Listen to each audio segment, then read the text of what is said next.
Desk జర్నలిస్టులందరికీ పూర్తి స్థాయిలో న్యాయమాట.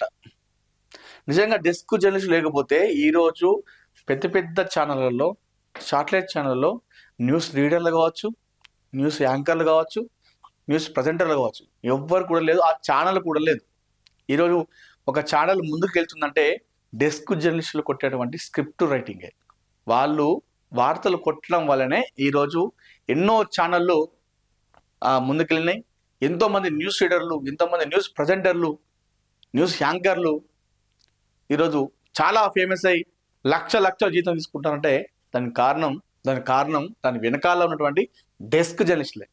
ఒక వార్త దాన్ని వివరించి కొట్టాలంటే, దాన్ని రకరకాలుగా చూపెట్టాలంటే, కొట్టాలంటే దానికి డెస్క్ జర్నలిస్టుల పాత్ర మనం మర్చిపోలేండి. ఎంతోమంది ఈరోజు పెద్ద పెద్ద టీవీ ఛానళ్ళు మనం చూస్తాం, శాటిలైట్ ఛానళ్ళలో వాళ్ళు ఈరోజు చలామణి అవుతుంటారు. చాలా పెద్ద యాంకర్లుగా ఒక డిబేట్లు పెడతా ఉంటారు, ఇవన్నీ చేస్తూ ఉంటారు కదా. వాళ్ళు ఇంత ఫేమస్ కావడానికి, వాళ్ళు ఇంత ప్రజల్లో గుర్తింపు రావడానికి కారణం డెస్క్ జర్నలిస్టులే. వీళ్ళే అసలు మెయిన్. ఆ ఛానల్ కావచ్చు, ఆ పత్రిక కావచ్చు, వీళ్ళే ఒక బ్యాక్ బోన్ అంటారు కదా, వాళ్ళే.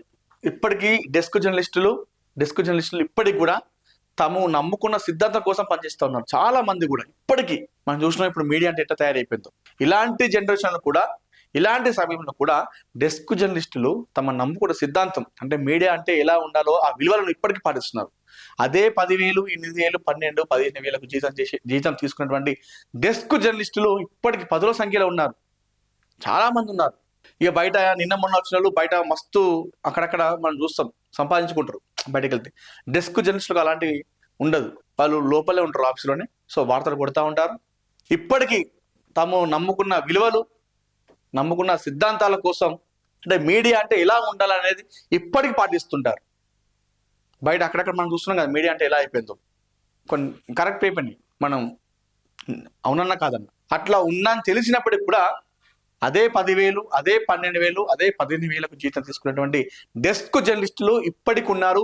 విలువైనటువంటి జర్నలిజం, విలువలతో కూడినటువంటి జర్నలిస్టులు అంటే డెస్క్ జర్నలిస్ట్గా మనం చెప్పుకోవచ్చు. చాలా మంది ఉన్నారు. అంటే మిగతా వాళ్ళు కాదని కాదు, వాళ్ళు ఇప్పటికి కూడా అలా ఫాలో అవుతుంటారు డెస్క్ జర్నలిస్టులు.